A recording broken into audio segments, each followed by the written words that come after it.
Fala pessoal, beleza? Aqui quem tá falando é o Pedro do AvanteCast, tô aqui pra fazer mais um vídeo pra vocês, mais um vídeo um pouco diferente do que a gente tá acostumado a ver aqui na fanpage e no canal do YouTube do AvanteCast. Enquanto a gente costuma fazer resenhas e entrevistas com pessoas que fazem quadrinhos, hoje eu vou tentar fazer uma coisinha um pouquinho diferente. Pra quem não sabe, eu sou professor de roteiro para quadrinhos no Porto Iracema das Artes aqui em Fortaleza e também na oficina de quadrinhos da Universidade Federal do Ceará.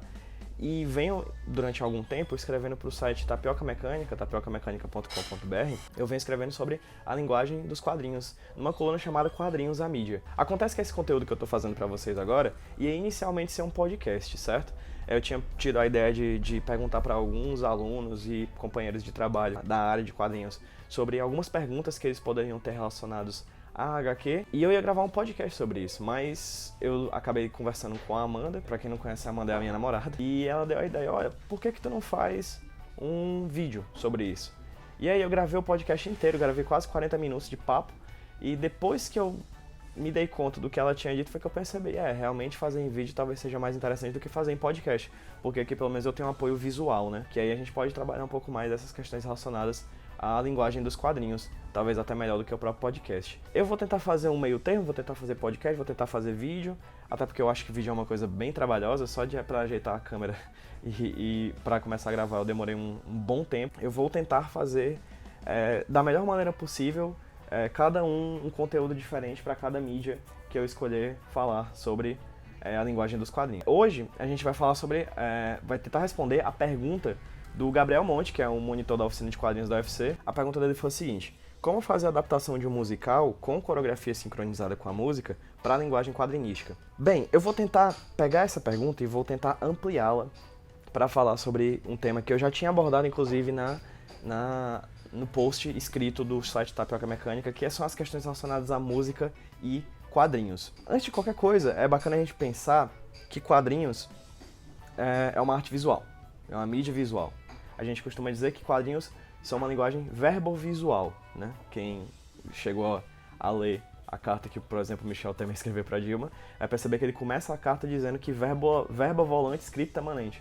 Ou seja, a verba no caso de palavra falada se vai, escrita, a palavra escrita permanece, latim. Essa diferenciação entre palavra falada e palavra escrita é uma diferenciação muito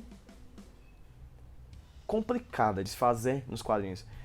Repito, quadrinhos antes de qualquer coisa é uma mídia visual. Então, basicamente, tudo que fica fora da questão do âmbito do visual é emulação, é uma adaptação para o meio visual dos quadrinhos. Basicamente, tudo que não seja visual nos quadrinhos é uma emulação. Na verdade, o próprio quadrinho é emulação, porque você não, como diria Scott McCloud, você não desenha a realidade, você faz uma adaptação da realidade para os quadrinhos. É como se fosse aquele quadro do Magritte, isso não é um cachimbo, porque aquilo de fato não é um cachimbo, é um quadro, uma representação visual de um cachimbo. Logo, quadrinhos são representações visuais de algo, não o algo em si. Então, quando a gente puxa para os quadrinhos a questão do auditivo, do sonoro, a gente tem uma série de elementos visuais que adapta, que emula o símbolo visual gráfico talvez mais lembrado dos quadrinhos, que é o balão de fala, que a gente vê ele no logotipo do WhatsApp ou no logotipo do chat do Facebook, em diversos outros logotipos que envolvem comunicação. O balão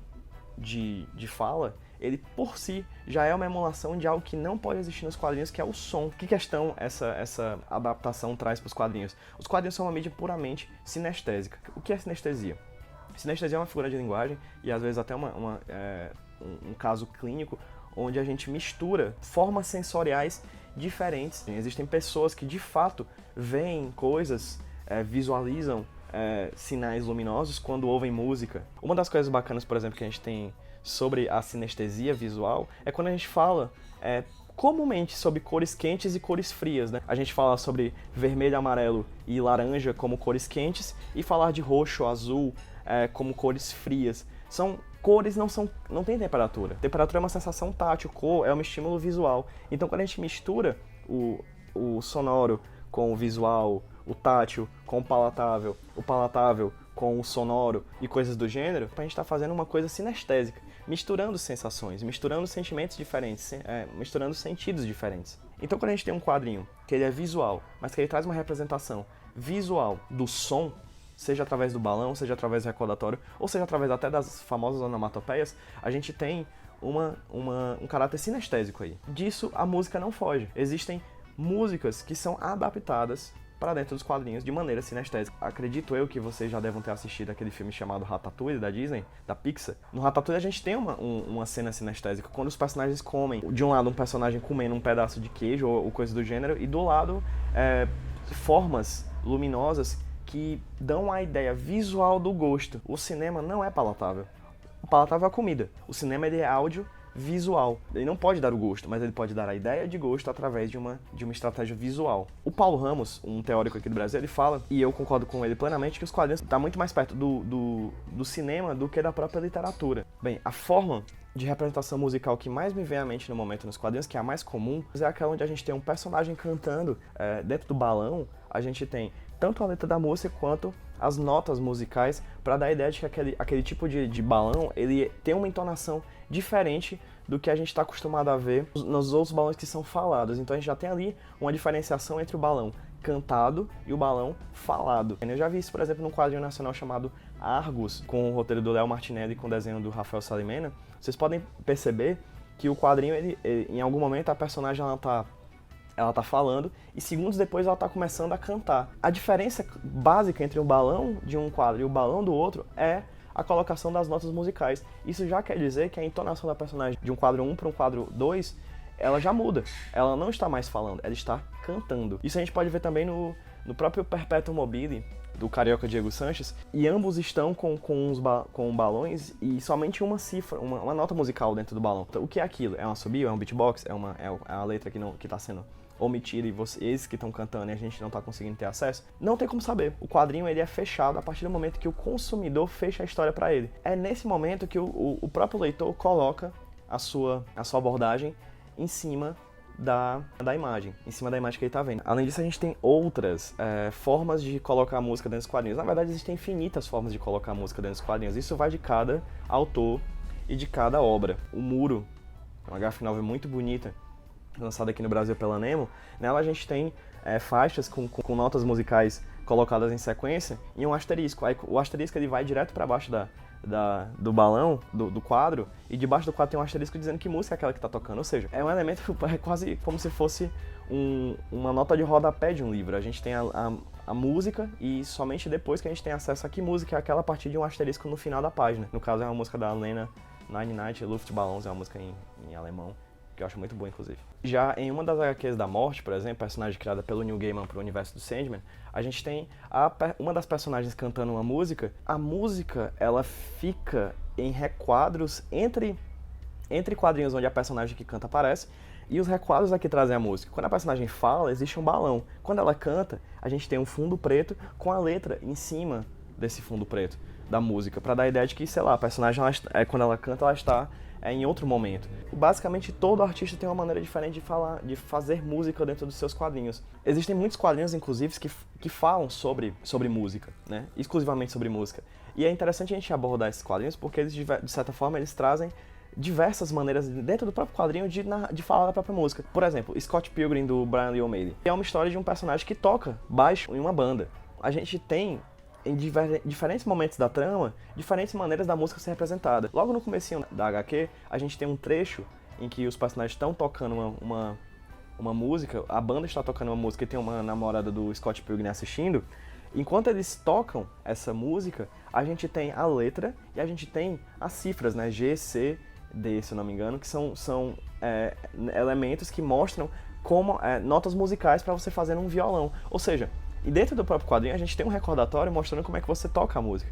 Então é um quadrinho que em determinado momento ele brinca de te ensinar a tocar a música que está tocando dentro do próprio quadrinho. Então se você tem noção de música, coisa que eu não tenho, se você tem noção de música, você consegue inclusive ouvir aquela música porque você sabe exatamente como é que é a nota, como é que é a sequência, o ritmo daquela música. No próprio Scott Pilgrim a gente tem diversas maneiras também, diversos momentos também em que a gente tem o balão e as notas musicais dentro dos balões, que é, como eu falei, talvez a maneira mais comum de mostrar que alguém está fazendo música dentro de um quadrinho. Mas a gente também tem um momento onde a gente tem uma briga de baixos, uma briga musical de baixos entre o personagem do Scott e do Todd, um ex-namorado do mal da personagem Ramona, e eles brigam entre si sobre quem é melhor no baixo, tocando baixo. Dentro da HQ a gente tem um momento onde Todd está tocando baixo e tem uma seta dizendo solo de baixo sensacional. Novamente trago a questão do Diego Sanchez em Perpetuum Mobile. A gente tem dois personagens que os balões estão trazendo da boca deles notas musicais. Que música é aquela?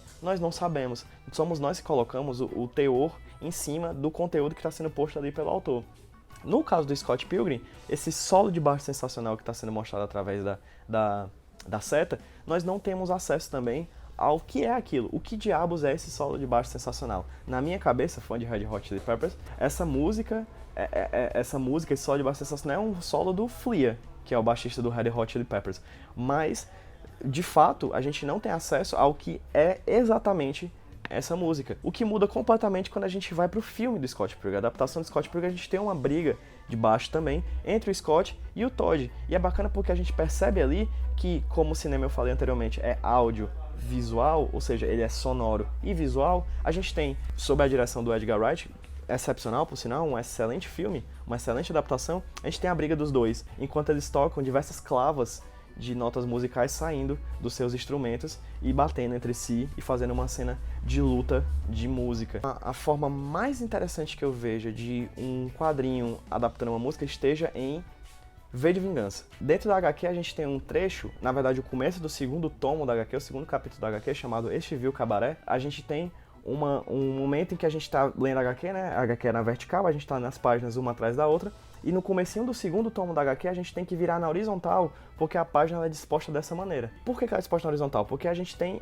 embaixo dos quadros uma partitura de piano, onde a gente pode ver, de fato, tanto a música como as notas musicais que fazem aquela música, e em cima os quadros da HQ. Quando você para e vai no YouTube, por exemplo, e vai procurar a música, que existe no YouTube a música, de fato, a partitura de fato traduzida para música sonora, você leva um choque, assim, eu particularmente não imaginava de maneira alguma que a música era daquele jeito. A música tá mais, é meio que uma valsa. Depois que eu ouvi a música no YouTube, a adaptação, a música de fato tocada por um instrumento musical, eu não consigo ouvir de outra maneira, porque agora aquela maneira se tornou a maneira que eu sempre pensei que o Alan Moore queria passar pra gente que tava lendo na HQ. They say that there's a broken light for every heart on Broadway. They say that life's a game and then they take the board away. They give you masks and costumes and an outline of the story, then leave you all to improvise their vicious cabaret. In no longer pretty cities, there are fingers in the kitties, there are warrants, forms and chitties, and a jackboot on the stair. Sex and death and human grime in monochrome. For one thing down, at least the trains are run on time, they don't go anywhere. Facing their responsibilities either on their backs or on their knees. There are ladies who just simply freeze and dare not turn away. Mas a pergunta do Gabriel Monte não é exatamente sobre música. Como se fazer uma adaptação de um musical para quadrinhos? E existe um exemplo muito bom para isso. O exemplo melhor que eu posso ver para isso é em Sex Criminals, do Matt Fraction e do Chip Zdarsky, eu não sei falar o sobrenome desse cara. Em Sex Criminals, numa das edições, a personagem principal, que tá apaixonada por outro cara, que eles estão se apaixonando, eles estão começando um relacionamento, ela começa a cantar pra ele uma música do Queen, se não me engano é Fat Bottomed Girl. Ela vai começando a cantar, e como no musical, tudo no mise-en-scène, a cena inteira, os personagens coadjuvantes, o protagonista, os figurantes, a cena, a iluminação, tudo muda pra dar foco na pessoa que tá cantando, assim. Os musicais de Hollywood, eles têm essa questão meio surrealista, de quando uma personagem tá cantando, basicamente tudo envolve a cena pra isso. O que torna tudo mais criativo em Sex Criminals é porque os autores do quadrinho, eles não tinham tempo de pegar os direitos autorais da música, eles demoraram demais para pedir os direitos autorais, não é nem por questão de preço, se eu não me engano. Eles demoraram muito. E por que eu sei disso? Porque eles fazem isso no quadrinho. Como eles não têm o direito autoral liberado para fazer a personagem cantar a música do Queen, eles colocaram diversos post-its em cima dos balões com as falas dos próprios autores com o público, ou seja, estão, de uma maneira, fazendo uma adaptação de um musical para o quadrinho e fazendo com que a gente tenha uma quarta parede quebrada e eles os autores do quadrinho falem diretamente com o leitor, dizendo, gente, a gente tentou aqui achar a galera que tem os direitos autorais dessa música do Queen, mas a gente não conseguiu achar, então a gente coloca esses post-its, então assim, a gente sabe que Queen é massa, etc, etc. Então talvez o Sex Criminal seja a maneira o exemplo mais interessante de como adaptar musical para um quadrinho. A verdade é que não existe nada certo, assim, não existe uma resposta única. A verdade é que existem diversas maneiras, como eu falei aqui, de adaptar músicas para quadrinhos, seja das maneiras mais simples, às maneiras mais complexas, às maneiras mais criativas. No caso de um musical, além da música que a gente está acostumado a ver, a gente tem que também ver uma questão espacial, né? Os personagens vão agir como, as roupas vão ser como, a iluminação vai ser como. A gente tem a gente tem que adaptar, como o cinema está muito perto dos quadrinhos, a adaptação de um musical para o quadrinho seria mais ou menos dessa maneira. A parte sonora fica por conta das letras, das cifras, da maneira visual que o autor acha mais interessante, a parte visual continua visual, porque, como eu falei, quadrinhos está mais perto de cinema do que de literatura. Bem, esse é o primeiro vídeo do projeto Quadrinhos à Mídia em vídeo. Espero que tenham gostado, eu gostei, espero que vocês tenham aprendido alguma coisa. Eu estou aprendendo muita coisa com essa produção. Espero que continue assim, espero que eu continue fazendo tanto vídeos quanto podcasts sobre a linguagem dos quadrinhos, que é uma coisa que eu particularmente amo de paixão. Se curtiram, deem o seu like aqui no YouTube, mandem para os amigos, compartilhem. Mandem esse vídeo, o link desse vídeo para amigos que também gostam de quadrinhos, pessoas que vocês sabem que vão gostar de aprender um pouco mais sobre isso. Curtam a página do Avantcast no Facebook, facebook.com/avantcast. Vão dar um pulo lá no avantcast.com, nosso site, onde vocês vão ver esse vídeo e diversos outros conteúdos. Sigam o podcast do Avantcast, certo? Lá no site avantcast.com você tem um link para o feed, vocês podem ter acesso ao feed dos podcasts que a gente gravou até agora. A gente tem vários programas dos mais diversos tipos. E curtam aqui o YouTube do Avantcast, porque em breve vai ter mais vídeos, e espero mais vídeos sobre esse tema, mais vídeos do Contracapa, que são os nossos vídeos de entrevista, e talvez voltar em breve com as Avante resenhas sobre quadrinhos que a gente tenha gostado de ler. É isso, obrigado por ver o meu primeiro vídeo sobre linguagem dos quadrinhos à mídia, e a gente se vê no próximo vídeo. Tchau, tchau, um beijo.